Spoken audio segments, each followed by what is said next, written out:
ఏమన్నా ఏటి ఏటి మళ్ళీ చెప్పు.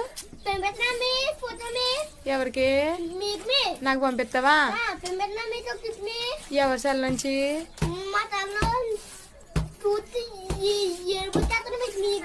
నాకు ఏడుపు వచ్చేద్దా?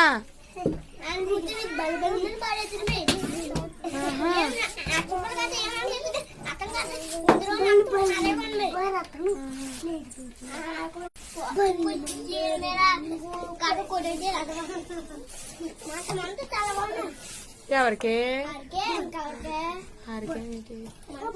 ఎవరిని తిడుతున్నాను కదవని? చిన్నపిల్లలు సార్ని తిట్టచ్చు, అలాగా తప్పు కదా మరి. సార్దే తప్పు. పోన్లే సార్దే తప్పు, కానీ నువ్వు చిన్నపిల్లడు కదా, సార్ని ఎదవని తిట్టచ్చు.